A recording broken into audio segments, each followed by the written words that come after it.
Shalom.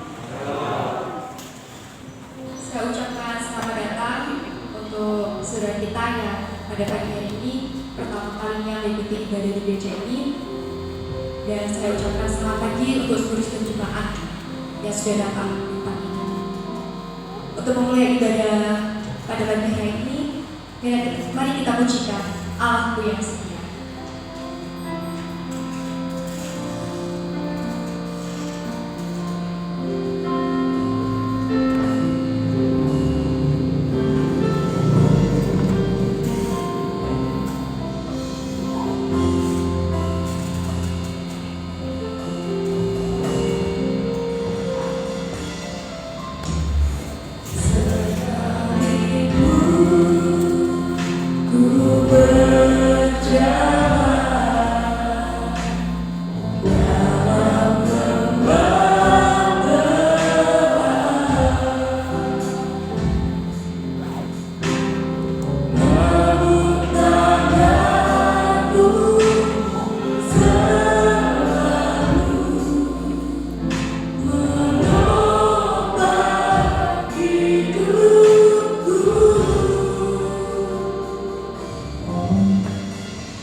kita adalah Tuhan yang sangat baik.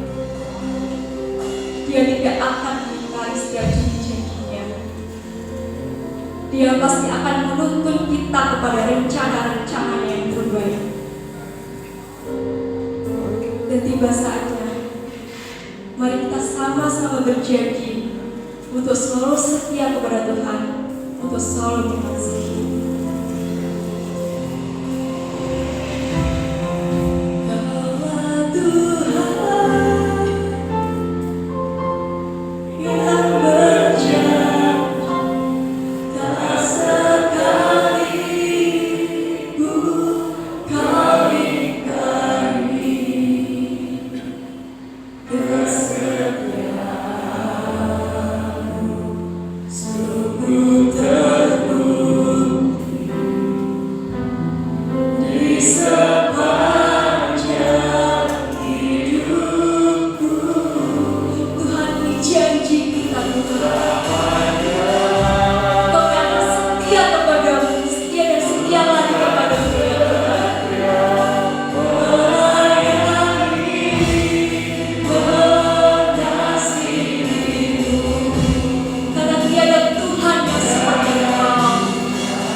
Bapa di dalam surga, Tuhan kami Yesus Kristus, sungguh Kau adalah Allah yang setia, Allah yang selalu menyertai, melindungi dan memberkati. Terima kasih Tuhan, jika pada pagi hari ini Kau memberkati kami dengan kekuatan dan kesehatan. Untuk itu Tuhan, kami mengucap syukur dan terima kasih. Dalam tubuh yang sehat ini Tuhan, kami bisa beribadah kepada-Mu Tuhan, untuk memuji, menyembah dan meninggikan nama Engkau Tuhan. Untuk itu sebelum kami beribadah kepada-Mu, suci kuduskan hidup kami, ampuni segala dosa dan kesalahan kami Tuhan, sehingga ibadah kami berkenan di hadapan Engkau. Kami serahkan seluruhnya ibadah ini dalam tangan kuasa-Mu. Kami menyerahkan segenap pelayan-pelayan-Mu yang melayani ibadah ini. Kiranya Kau menyucikan, menguduskan, sehingga pelayanannya berkenan di hadapan Tuhan. Kami serahkan pemain musik, memimpin pujian, singer, LCD, pengambilan penayangan video, penerima tamu, dan hamba-Mu yang akan menyampaikan kebenaran firman. Kiranya Kau pakai urapi, suci kuduskan dalam nama Tuhan Yesus, hingga pelayanan kami berkenan di hadapan. Kami menyerahkan seluruh sidang jemaat-Mu yang saat ini mereka belum tiba di tempat ini. Mereka yang masih ada di perjalanan, Kau tuntun sampai tiba di tempat ini dengan selamat. Mereka yang masih ada di rumah yang bermalas-malasan, gerakkan hatinya, berikan hati yang setia, supaya mereka dapat hadir pada pagi hari ini. Terima kasih Tuhan, kami serahkan seluruh sidang jemaat-Mu, mereka yang datang dengan membawa kelemahan, berikan kekuatan, berikan hati yang penuh dengan sukacita, supaya pada pagi hari ini Tuhan benar-benar dapat beribadah kepadamu dengan baik. Terima kasih Tuhan, terima kasih. Kami serahkan Bapak Pendeta Cornelius yang saat ini melayani di gereja Babatan, kiranya Kau menyertai memberkati seperti Kau memberkati kami pada pagi hari Tuhan ini Tuhan. Terima kasih, terpujilah nama-Mu Tuhan, terima kasih. Saat kami beribadah Tuhan, kalau ada kuasa roh jahat, roh setan yang ingin mengganggu ibadah kami berseru bersama sidang jemaat-Mu. Di dalam nama Yesus kami usirkan keluar dari tempat ini, supaya kuasa Allah hadir di tengah-tengah ibadah ini, menyertai dan memberkati ibadah kami pada pagi hari ini. Terima kasih Tuhan Yesus, terima kasih. Kami buka ibadah ini dan kami serahkan hanya di dalam nama Tuhan Yesus Kristus. Haleluya, amin. Shalom. Tuhan kita adalah Tuhan yang sangat baik. Hanya Dia yang mampu mengasihi juga memelihara kita. Mari kita lanjutkan dengan pujian Kecaplah dan Diangkat. Terima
Saya undang Bapak Supono untuk menaikkan doa dalam kita mendengarkan firman Tuhan.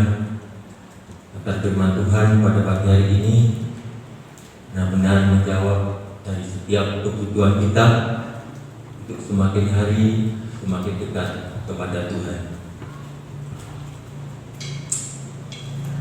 Bapa yang baik, Allah yang disembah, yang dikenal dengan nama Tuhan kami Yesus Kristus, kami bangga Tuhan mempunyai Allah seperti-Mu Tuhan, Allah yang dahsyat, Allah yang luar biasa, yang boleh kami rasakan Tuhan.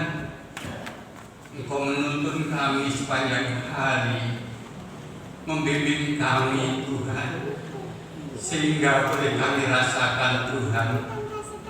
Dan Engkau Tuhan memberikan kesehatan tubuh kami, keselamatan jiwa kami, sehingga pada saat ini Tuhan kami boleh mengagungkan nama-Mu, sebab Engkau-lah Allah kami, Allah yang layak menerima segala pujian, kebesaran, kemuliaan Tuhan.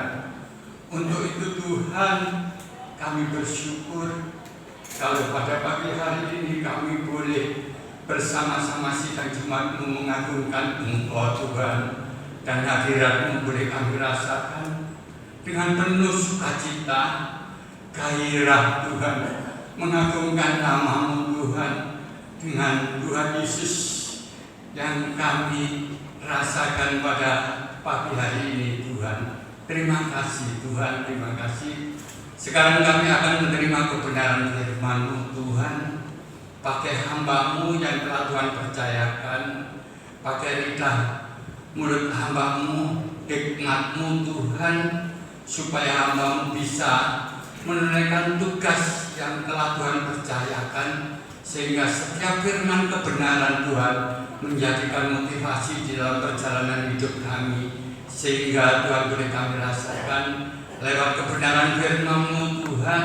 Hari ini kami berupaya lebih baik daripada hari-hari sebelumnya. Inilah Tuhan merupakan kerinduan kami. Biarlah Tuhan pada saat ini, jikalau ada roh jahat, roh iblis, roh yang sengaja mengganggu jalannya ibadah kami, tidak ada roh yang terbesar yang berkuasa kecuali Roh Kristus sendiri. Oleh sebab itu Tuhan, kami bersatu hati di dalam nama Tuhan kami Yesus Kristus. Kami alaskan doa kami. Haleluya. Amin. Sidang jemaat yang dikasihi Tuhan, salam. Selamat pagi. Semoga Tuhan Yesus senantiasa menyertai dan memberkati. Yang pertama saya ucapkan selamat datang untuk Mas Charles yang hari ini mengikuti ibadah di tempat ini. Kiranya Tuhan Yesus menyertai dan memberkati. Pada pagi hari ini firman Tuhan saya berikan tema Tuhan Yesus pasti datang. Sebab itulah yang sebenarnya sangat dirindukan oleh setiap manusia, yaitu kedatangan Tuhan yang kedua kali. Memang kedatangan Tuhan yang kedua kali ini menjadi fenomena.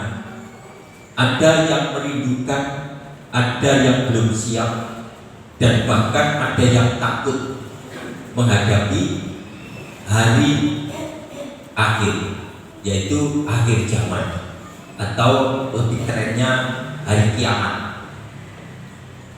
Semua orang ngeri kalau mendengar kata-kata hari kiamat. Padahal sesungguhnya disitulah, kalau kita menjadi orang Kristen yang siap, disitulah sebenarnya kebanggaan kita untuk bertemu dengan Tuhan Yesus. Kita dijemput dan dibawa ke surga oleh Tuhan kita Yesus Kristus. Kita baca di dalam Kisah Rasul 1 ayat 6 sampai 11.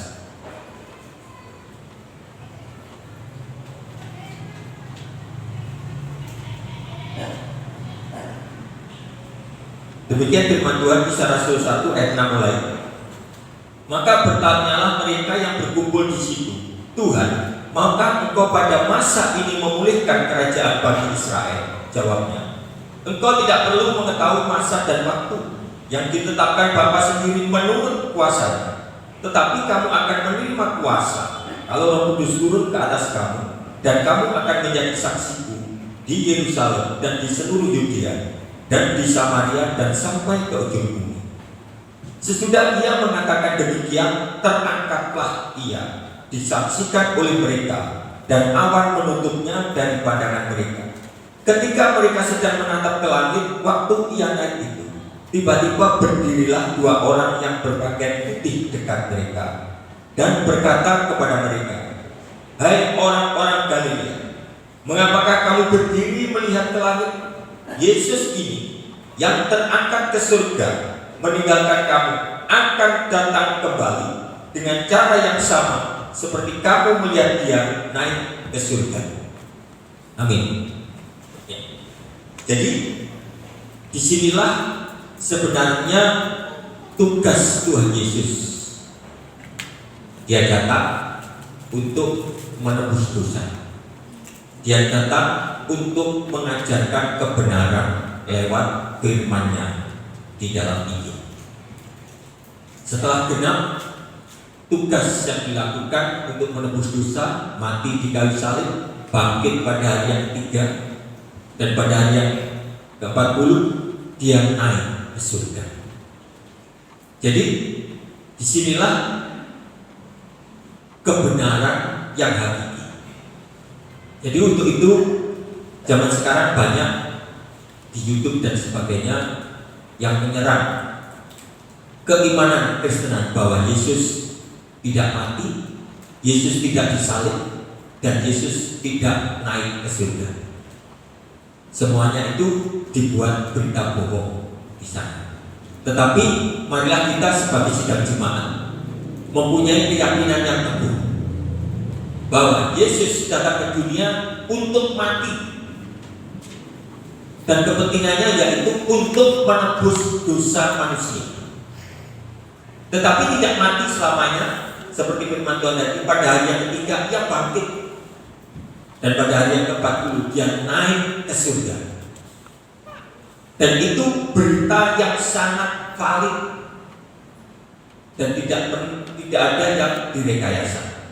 Dan kenaikannya ke surga tidak hanya disaksikan oleh murid-muridnya, tetapi disaksikan juga oleh para malaikat.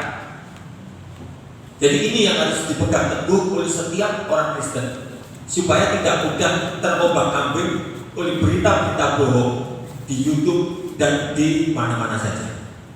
Nah, namun dengan demikian, malaikat ini berpesan, dikatakan demikian, dan berkata kepada mereka, "Hai orang-orang Galilea, mengapakah kamu berdiri melihat ke langit? Yesus ini yang terangkat ke surga meninggalkan kamu akan datang kembali dengan cara yang sama seperti kamu melihat dia naik ke surga." Itu sebabnya Yesus pasti datang untuk yang kedua kalinya. Nah, mengenai waktu, dikatakan di dalam firman tidak ada seorang pun yang tahu. Malaikat pun tidak, anak pun tidak. Hanya Bapa yang tahu kapan Tuhan Yesus itu datang untuk yang kedua kalinya. Namun kita sebagai orang-orang yang diajar oleh firman Tuhan Yesus memberikan tanda, bukan memberikan kapan dia tiba, tanggal, tahun, waktu, tidak. Hanya memberikan tanda. Ini sebabnya kalau orang Kristen banyak mengerti firman Tuhan, banyak belajar tentang firman Tuhan, dia nanti akan mengerti saat ini tandanya sudah sampai di mana. Kira-kira Tuhan ini masih lama atau segera datang.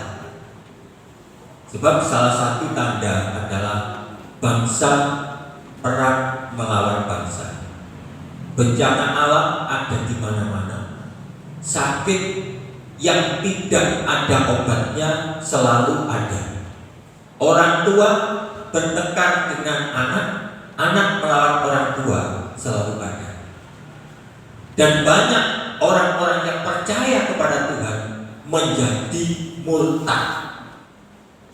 Itu tanda-tanda menjelang akhir zaman. Bukan tapi menjelang akhir zaman. Sebabnya kalau saudara melihat para orang-orang Kristen yang murtad berbicara ngalor idul di HP, jangan diikuti. Itu tambah mengotori iman. Itu orang-orang yang gak ngerti apa-apa. Ya, memang itu harus terjadi. Banyak orang murtad, tetapi mereka nanti akan sangat-sangat kecewa. Sebab Tuhan Yesus datang yang kedua kali ini tidak akan ditanggungkan. Tidak ada seorang pun, tidak ada apapun yang bisa menghalang-halangi waktu Tuhan Yesus datang kedua kalinya ke dunia ini. Nah, yang perlu kita pikirkan, apa tujuannya Tuhan Yesus datang yang kedua kali ke dunia ini? Itu yang harus kita ketahui. Ya, mari kita baca di dalam Matius 16 ayat 27.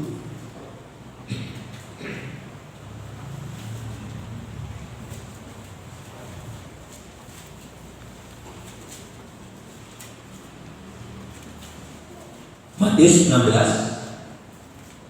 Kita baca mulai dari ayat 26, tidak apa-apa, 26, 27 supaya lebih komplit.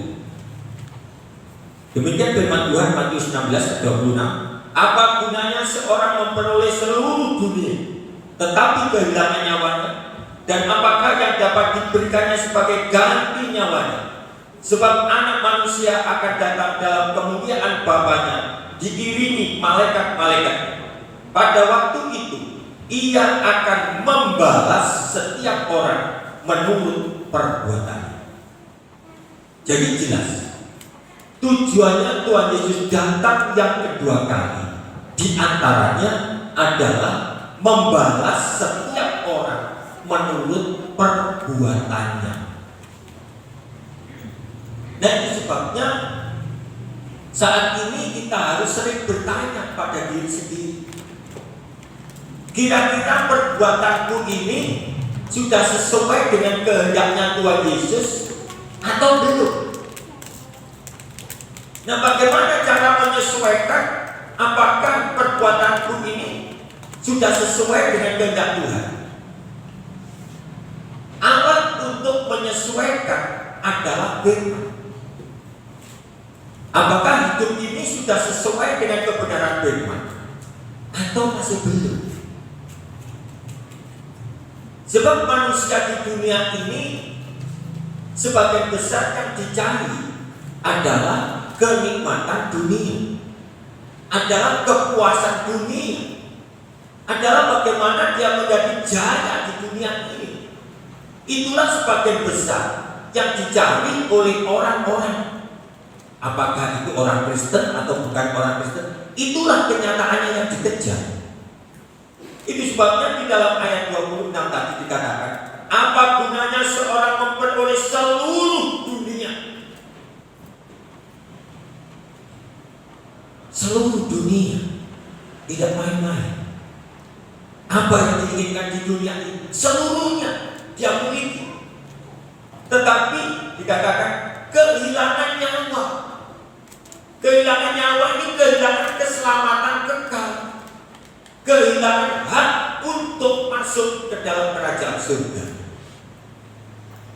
Ini yang harus kita pertanyakan sejauh-jauhnya di dalam hidup kita, supaya kedatangan Tuhan yang kedua nanti untuk bertanya, untuk membalas setiap perbuatan manusia itu, kita benar-benar sudah siap. Jangan sampai nanti Tuhan Yesus datang, kenyataannya kita belum siap. Perbuatan-perbuatan yang akan dibalas oleh Tuhan masih sedikit. Itu jangan sampai terjadi. Nah, itu sebabnya sudah jemaat yang dikasih Tuhan, kita harus mencermati bahwa kedatangan Tuhan yang kedua itu bukan untuk mengampuni dosa. Tuhan Yesus mengampuni dosa itu pada waktu kedatangan yang pertama. Tetapi yang kedua adalah meminta pertanggungan jawab atas perbuatan kita sesuai dengan ajaran perintah firman yang ditetapkan oleh Tuhan Yesus. Itu untuk syarat agar setiap orang percaya bisa masuk ke dalam kerajaan surga.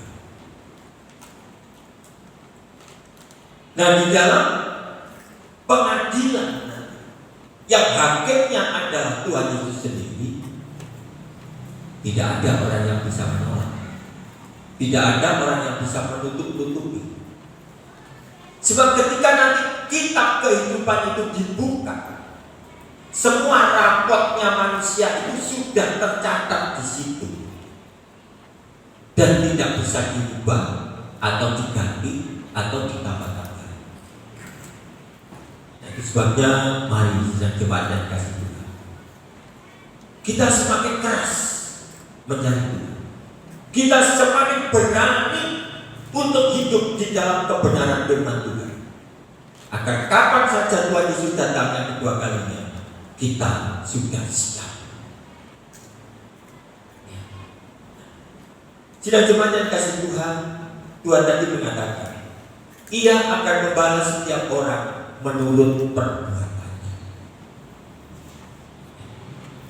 Kira-kira sekarang adakah orang yang tidak berdosa? Apakah kita semua sudah menjadi orang-orang benar? Apakah sudah tidak ada dosa di dalam hidup kita? Apakah di dalam sikap, perilaku, ucapan, pikiran kita sudah tidak berdosa? Itu juga yang harus kita pertanyakan. Apakah aku sudah benar-benar menjadi orang yang benar, atau masih hidup di dalam dosa?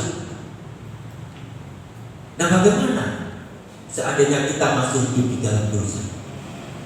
Bagaimana seandainya perilaku kita masih belum sesuai? Bagaimana caranya untuk menghapus dosa? Sedangkan Tuhan Yesus sudah tidak menghendaki, Tuhan Yesus sudah tidak membebaskan dosa lagi pada kedatangan yang kedua.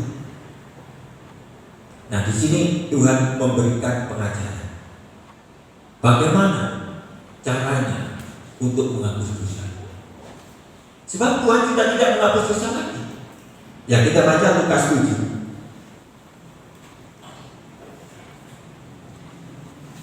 ayat 43 sampai 47.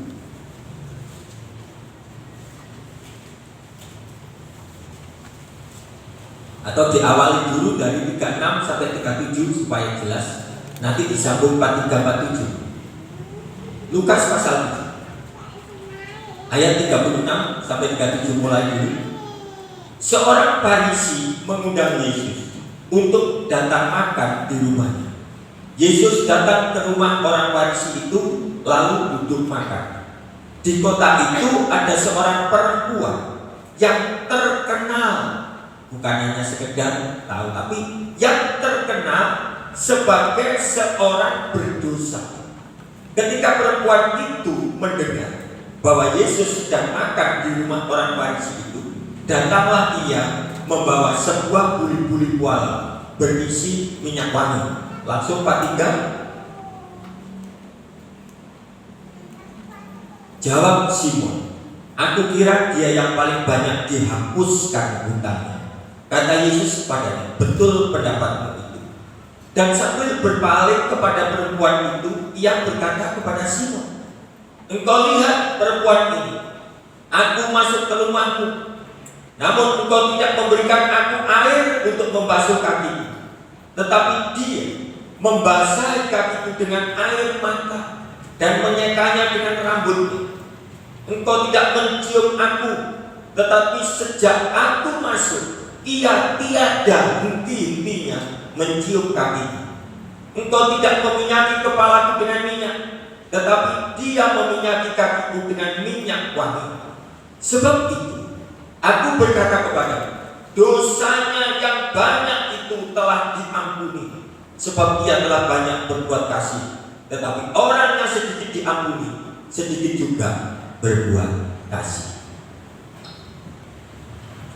Tuhan Yesus masih memberikan cara. Tuhan Yesus memberikan contoh. Ada seorang yang terkenal sebagai orang yang berdosa. Tetapi setelah orang ini ketemu dengan Tuhan Yesus, orang ini berani mengorbankan dengan membawa minyak yang mahal. Berani berkorban. Dia meminyaki Tuhan Yesus.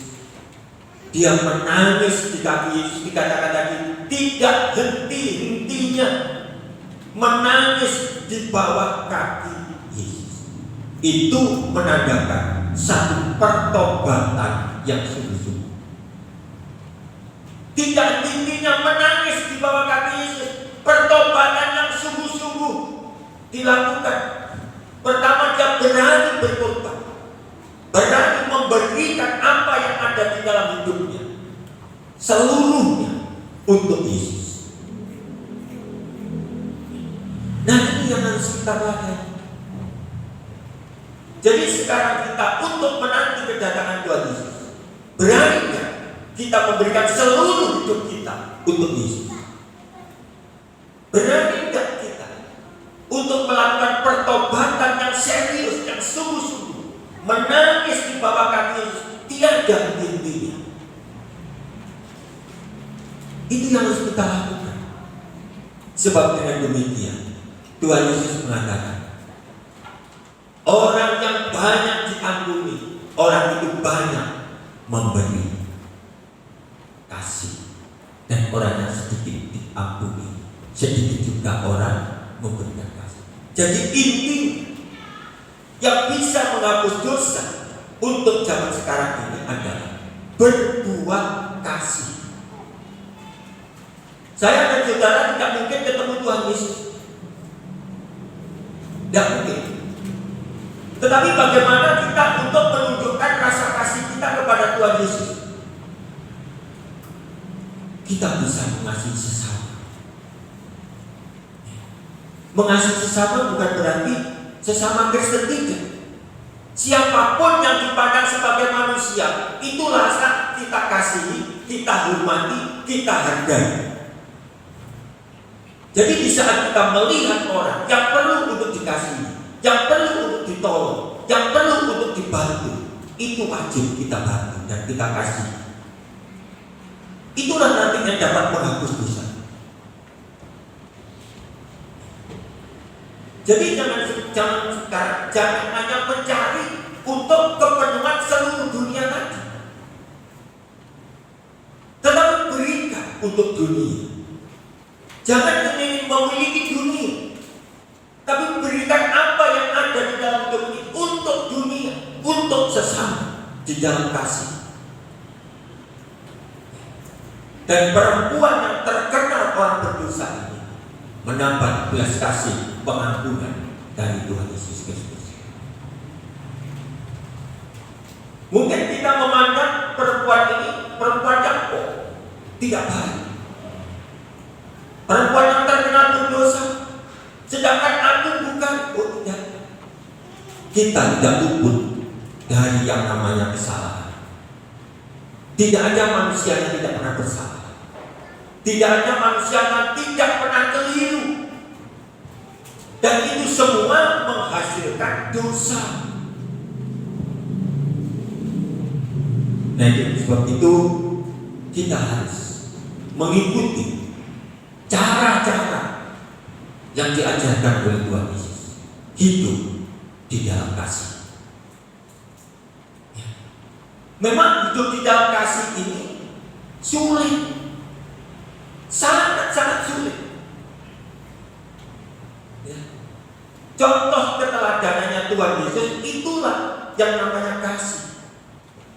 Mengasihi manusia, mengasihi dunia ini sampai Tuhan Yesus berani mati di kayu salib.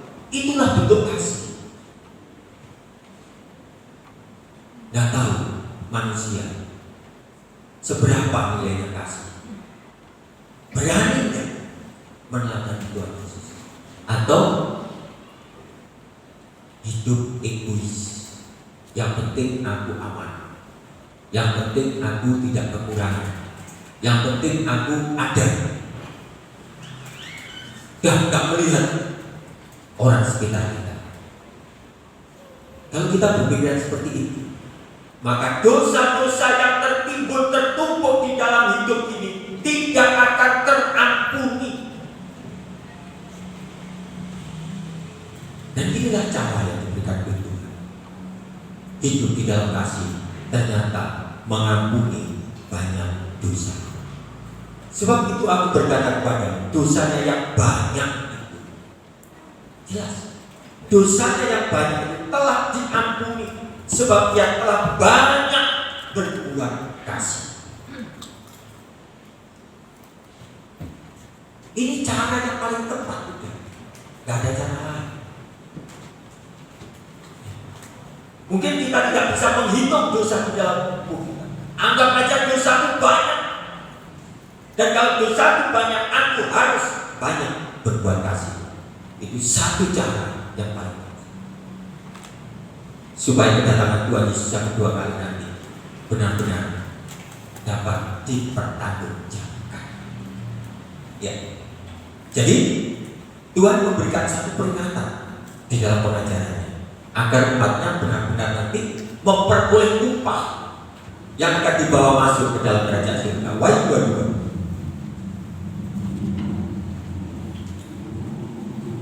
ayat 11 sampai 12.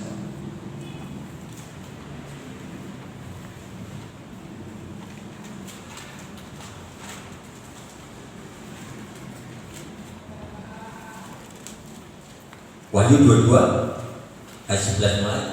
Barang siapa yang berbuat jahat, biarlah ia terus berbuat jahat. Barang siapa yang cemar, biarlah ia terus cemar. Dan barang siapa yang benar, biarlah ia terus berbuat kebenaran. Barang siapa yang kudus, biarlah ia terus menguduskan diri. Sesungguhnya aku datang segera. Sesungguhnya aku datang segera, dan aku membawa upahku untuk membalaskan kepada setiap orang menurut perbuatannya. Aku adalah Alfa dan Omega, yang pertama dan yang terkemudian, yang awal dan yang akhir. Berbahagialah mereka yang membasuh jubahnya. Mereka akan memperoleh hak atas pohon-pohon kehidupan dan masuk melalui pintu-pintu gerbang ke dalam kota itu. Tetapi anjing-anjing dan tukang-tukang sihir, orang-orang sudah, orang-orang pembunuh, penyembah-penyembah berhala, dan setiap orang yang mencintai dusta dan yang melakukannya tinggal di luar. Jadi dalam masa ini Tuhan tidak memaksa orang untuk dipaksa untuk berbuat baik. Tidak, terserah sakarepmu dewe. Itu sebabnya biarlah yang jahat terus berbuat jahat.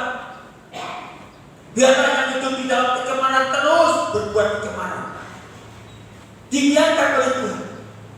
Terserah Anda. Dan barang siapa yang benar, biarlah ia terus berbuat kebenaran. Dan barang siapa yang kudus, biarlah ia terus menguduskan diri. Dua pilihan ini harus kita ambil. Apakah kita akan memilih untuk hidup yang cemar, atau kita akan memilih hidup di dalam kekudusan? Dan disinilah nanti Tuhan akan membedakan. Tuhan akan memberikan upahnya. Sesungguhnya aku datang segera, dan aku membawa upahku untuk membalaskan kepada setiap orang menurut perbuatannya. Memberikan upah. Apakah perbuatan cemar atau upah di dalam perbuatan kekudusan? Itu nanti yang akan terjadi. Dan Tuhan memberikan cara bagi orang yang ingin berubah, bagi orang yang ingin mendapatkan upah kerajaan surga, mendapatkan upah untuk memasuki kota itu, yaitu kota Yerusalem baru. Di dalam ayat 14 diberikan cara oleh Tuhan. Tuhan tidak hanya berbicara, tetapi Tuhan selalu memberi cara. Tuhan selalu menunjukkan jalan, yaitu berbahagialah mereka yang membasuh jubahnya. Jubah pakaian itu berbicara tentang perbuatan.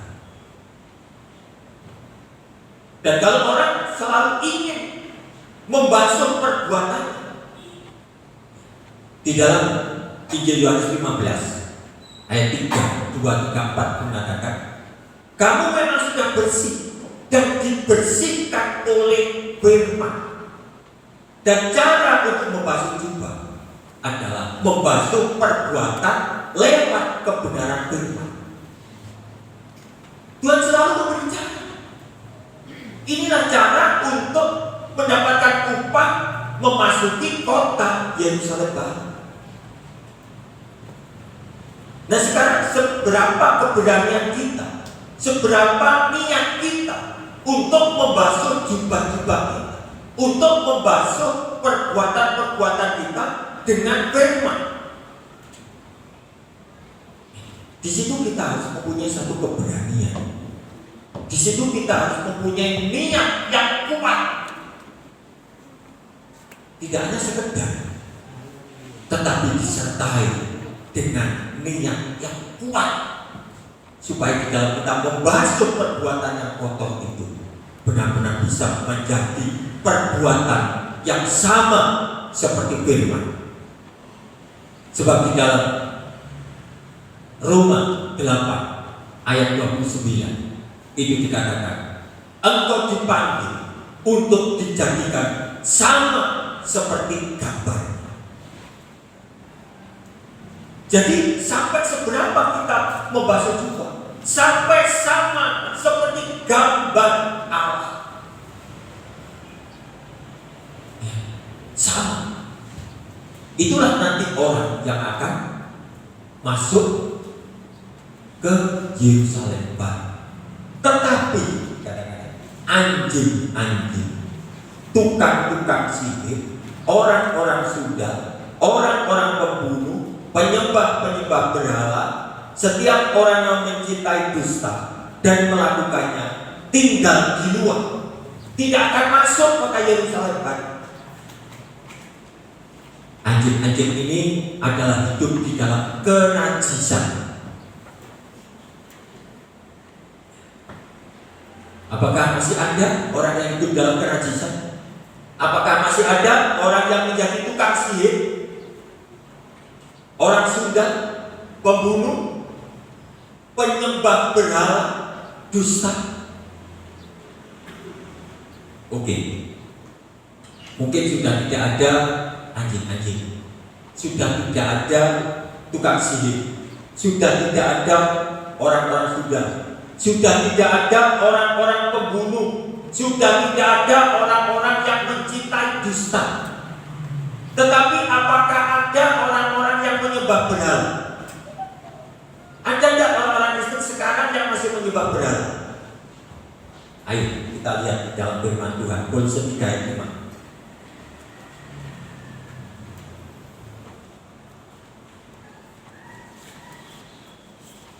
Kalau saya tanya, siapa yang masih menyembah berhala? Saya percaya tidak akan ada yang ngaku, sebab merasa tidak ada seorang pun yang sekarang ini menyembah berhala. Tetapi kita baca di dalam Kolose 3 ayat 5. Karena itu matikanlah dalam dirimu segala sesuatu yang duniawi, yaitu percabulan, kenajisan, hawa nafsu, nafsu jahat, juga keserakahan, yang sama dengan penyembahan berhala. Mungkin secara bulat dikatakan, siapa yang masih menyembah berhala? Tidak ada. Tetapi yang dikatakan sesuatu yang duniawi, percabulan, kenajisan, hawa nafsu, nafsu jahat, keserakahan, itu namanya sama dengan orang-orang yang menyembah berhala.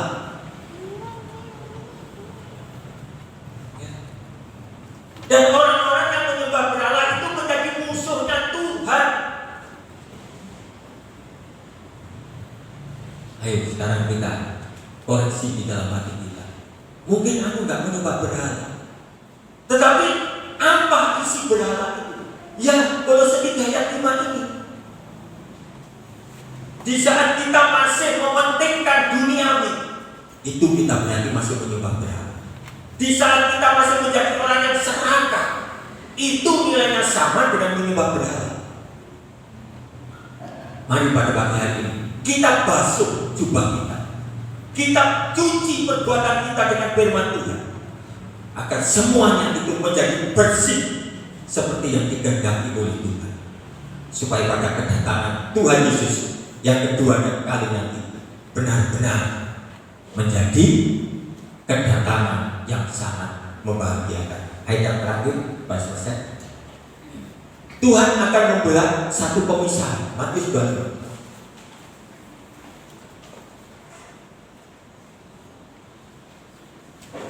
Ayat 31 sampai 33.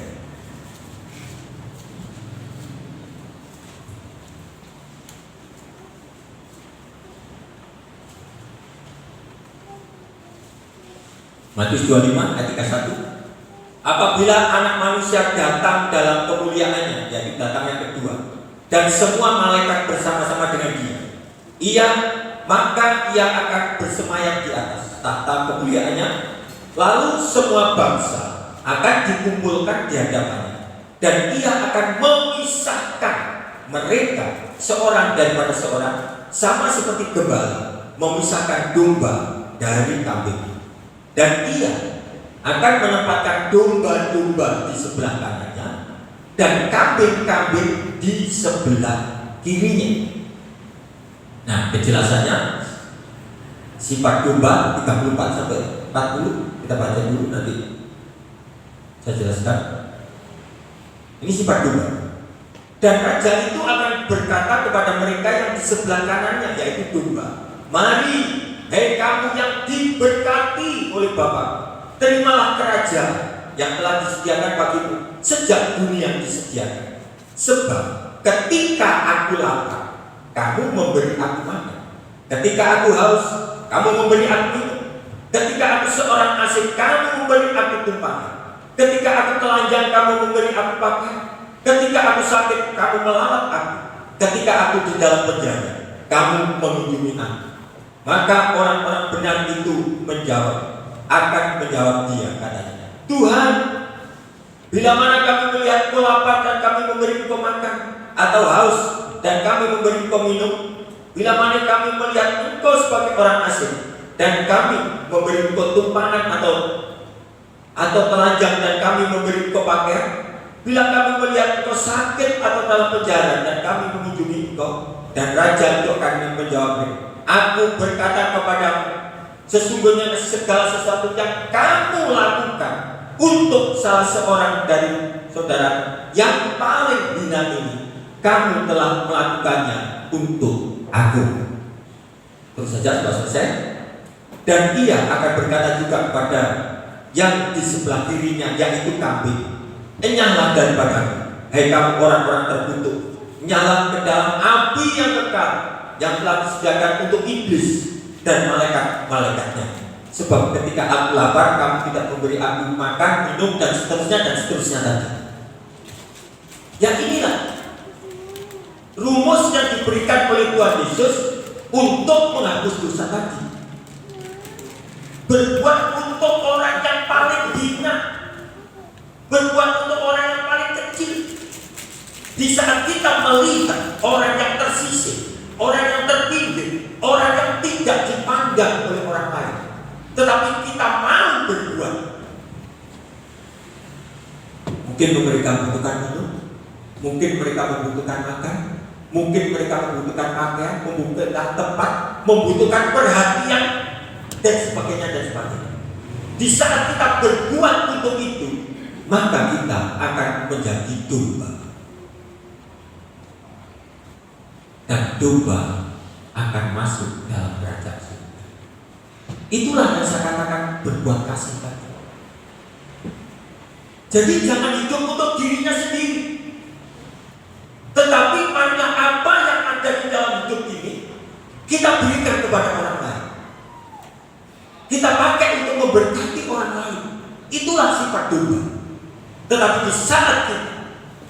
mementingkan diri sendiri dan tidak mau melihat orang lain, itu berarti kita masih menjadi kambing.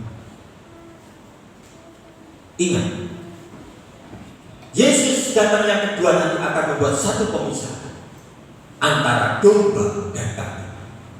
Dan kejelasannya nanti saudara baca lagi di rumah, ya, Matius 25, supaya kita bisa berubah. Yang masih menjadi kambing atau masih berbau-bau kambing menjadi domba, supaya kita benar-benar masuk di dalam kerajaan Allah.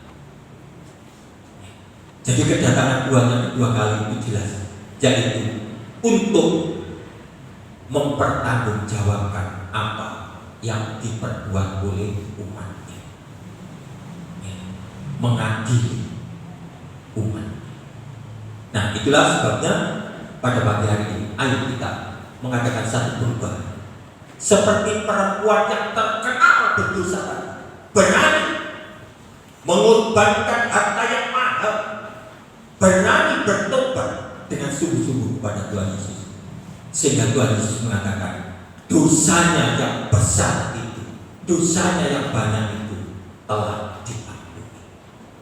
Dalam pada pagi hari ini kita boleh pulang dengan penuh dengan sukacita karena dosa kita sudah diampuni oleh Tuhan karena perbuatan kita. Amin. Tuhan Yesus memberkati. Kita akan pujikan rapnya, Kau bukan Tuhan yang melihat rupa, Kau bukan Tuhan yang melihat harta, tetapi Tuhan melihat hati kita yang terdalam.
Saya bukan Bapak terus untuk mempersiapkan diri berdoa untuk firman Tuhan.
Biarlah pujian ini menjadi pernyataan abadi dalam kehidupan kami.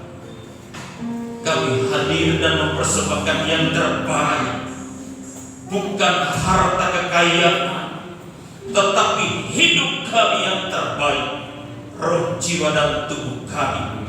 Sebab yang Engkau kehendaki bukan persembahan-persembahan panah, tetapi jiwa, hidup kami seutuhnya menjadi korban persembahan yang layak, berkenan dan berbau harum, laksana pusdupa di hadapan Allah. Kebenaran firman tersampaikan oleh hamba pewarta pagi ini. Kami diajar untuk memahami mengerti bahwa sesungguhnya Engkau Yesus pasti akan datang kedua kali. Janjimu iya dan amin, dan waktunya tidak tertangguhkan lagi. Karena itu Bapa, celitkan mata hati kami yang sudah mendengar kebenaran firman ini, agar kami benar-benar teguh dan tegas menyampaikan kepada dunia, dimulai dari lingkungan keluarga, bahwa Yesus akan datang kedua kali dan memberikan upah menurut tindak tanduk perilaku kami selama kami ada di bumi ini. ketika kami hidup dan diajar untuk mengasihi satu dengan yang lain, maka biarlah kami melakukan di dunia ini, bukan di dunia yang akan datang. Kami saling menolong, memperhatikan sesama kami. Biarlah itu kami lakukan selama kami ada di bumi ini. Biarkan kami memahami dengan benar ya Tuhan, agar kami tidak salah untuk melangkah ke depan. Benar-benar kami paham betul kapan dan di mana kami harus bertindak, berbuat dan perilaku sesuai dengan ketetapan dan kebenaran firman. Terima kasih Bapa buat semua kebenaran yang telah terungkap di pagi hari ini. Sesungguhnya kami sadar betul kami tidak mampu untuk menyelesaikan perbuatan dosa dan salah. Kami percaya melalui darah Yesus kami telah ditebus. Maka apa yang kami lakukan? Gaya hidup kami dalam gaya hidup keluarga kerajaan Allah. Terima kasih Bapak, kami mau tunduk dan taat setia melakukan firman, bukan hanya dalam mulut kami, bukan hanya dalam perkataan, tapi dalam perbuatan. Walaupun pun tidak disaksikan oleh banyak mata di bumi ini, tetapi Allah yang Maha Tahu melihat setiap gerak langkah juang yang kami lakukan kini dan ke depan. Diberkati hamba firman yang telah berhenti sementara berbicara. Tuhan nyatakan anugerahi mata kalbu di pengharapan Allah dalam pelayanan berikutnya. Berikan kemampuan kesanggupan, bahkan makrifat untuk menyatakan firman dengan tegas benar, tanpa takut dan gentar dengan kondisi dunia ini. Biarlah kami terus diperlengkapi dengan kekuatan keberanian semangat untuk terus menyuarakan suara kenabian bahwa Yesus adalah Tuhan dan juru selamat bagi segala. Kasih Bapak, diberkati keluarga rumah tangga, kehidupan istri, anak-anak, cita-cita harapan dakwah mereka dibuat berhasil. Diberkati kami semua yang mendengar kebenaran firman ini dan selalu terus. Ini kami Bapak yang bersyukur karena kami percaya berkat firman menjadi bahagian kami hari ini dan selalu terus. Di dalam nama Tuhan Yesus, firman kehidupan kami berdoa. Yang percaya katakan amin. Amin. Untuk dan jemaat yang tergabung menjadi panitia Natal bisa membaca slide ini, slide dapat undangan. Dan juga saya menyampaikan bagi yang mau dibaptis, nanti jam 6 sore ada pengarahan baptis yang terakhir jam 6. Diharapkan semuanya bisa hadir, ya, mungkin orang tua, anak-anaknya yang nanti ada pengarahan terakhir harus datang. Dan nanti pelaksanaannya akan dilaksanakan tanggal 7 bulan 11 jam 3 di Mojoagung, supaya nanti betul-betul mempersiapkan diri secara khusus supaya tidak sampai waduh nggak bisa. Dan juga para orang tuanya dimohon memperhatikan, bisa mengantar, melihat anaknya dibaptis menjadi manusia baru, ya, itu disediakan waktu khusus, ya, jam 3 sore tanggal 7 bulan 11 di Mojoagung. Nah, pengumuman untuk anggota paduan suara Sabtu depan itu mulai ada latihan paduan suara, ya, jam 6 sore. Diharapkan seluruh paduan suara bisa hadir, sebab nanti minggu depan sudah mulai ada paduan suara. Begitu juga untuk anak-anak sekolah minggu depan sudah mulai ada ibadah setelah ibadah yang kedua. Jadi ya sekitar jam 11 begitu. Setelah ibadah yang kedua. Tuh. Ya. Dan itulah pengumuman-pengumuman yang bisa saya sampaikan pada siang hari ini. Tuhan Yesus memberkati. Ya, tidak ada pengumuman yang lain. Saya undang semua untuk bangkit berdiri. Kita akhiri ibadah pada pagi hari ini. Kita pujikan besar dan berani.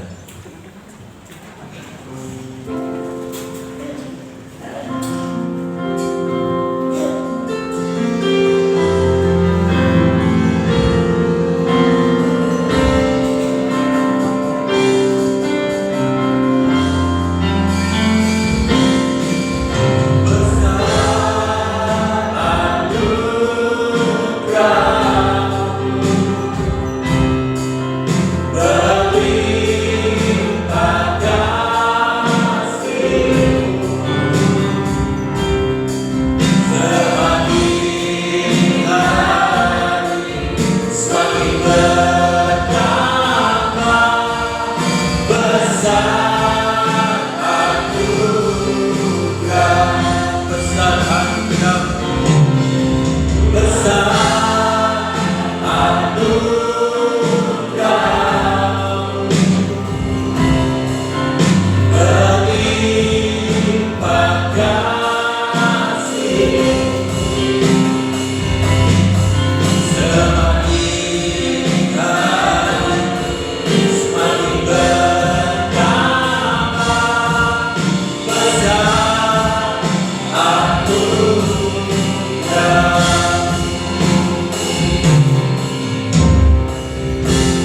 Sungguh besar anugerah-Mu yang telah Tuhan limpahkan pada kami seluruh dan jemaat pada pagi hari ini. Biarlah Tuhan, kebenaran firman-Mu dapat menjadi berkat di dalam kehidupan kami, menjadi teladan di dalam sikap, perilaku, tingkah, tindak lanjut perbuatan kami Tuhan. Terpujilah nama-Mu Tuhan pada akhir ibadah ini Tuhan. Kami berdoa untuk kepentingan-kepentingan yang masih belum terselesaikan di dalam pekerjaan-pekerjaan Tuhan. Kami serahkan Tuhan pergumulan kami di dalam menyelesaikan tempat parkir, dengan Engkau menyertai memberkati, dan biarlah dengan waktu yang telah Kau tetapkan, Engkau pasti akan memberkati dan menyelesaikan pekerjaan ini. Terima kasih Tuhan, terima kasih. Kami juga menyerahkan seluruh pelayan-pelayan yang sudah bertugas pada pagi hari ini, dan Engkau menyertai memberkati sesuai dengan apa yang sudah dipersembahkannya. Juga seluruh jemaat-Mu yang sudah memberikan persembahan, baik persembahan kolektor, persembahan khusus, persembahan persepuluhannya, yang Engkau mengembalikan dengan berlipat kali ganda. Terima kasih Tuhan. Tuhan, terima kasih. Kami juga berdoa untuk seluruh jemaat-Mu yang saat ini masih bergumul dengan sakit penyakit. Kami serahkan di dalam nama Yesus, jamah seluruh jemaat-Mu yang saat ini membutuhkan kesembuhan. Terima kasih.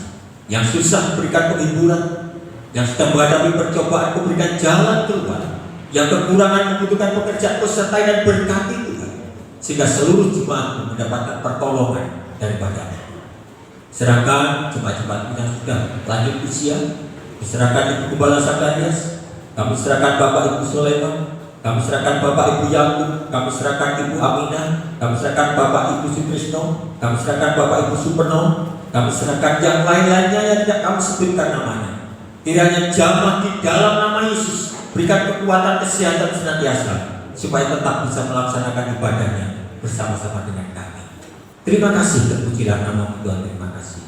Tuhan Yesus, kami serahkan rencana baptisan pada tanggal 7 nanti, kiranya Engkau menyertai dan memberkati, supaya anak-anak yang akan dibaptis mempersiapkan diri dengan sebaik-baiknya menjadi jiwa-jiwa yang dimenangkan.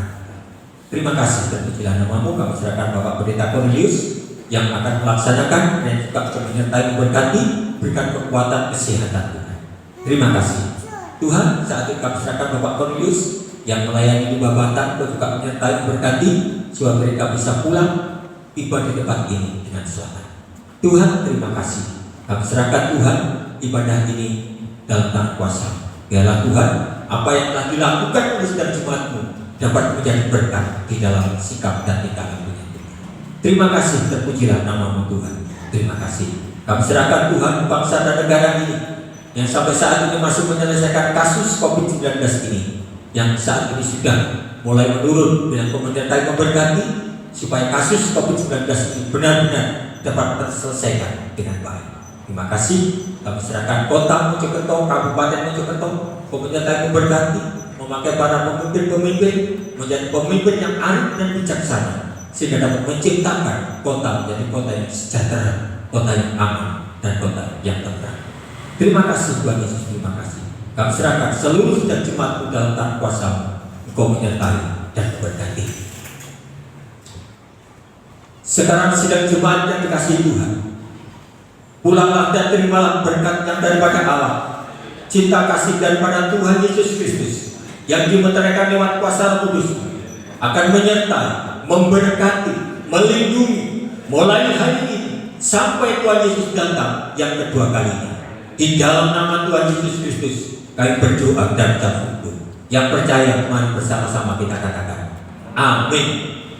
Selamat pulang, Tuhan Yesus memberkati.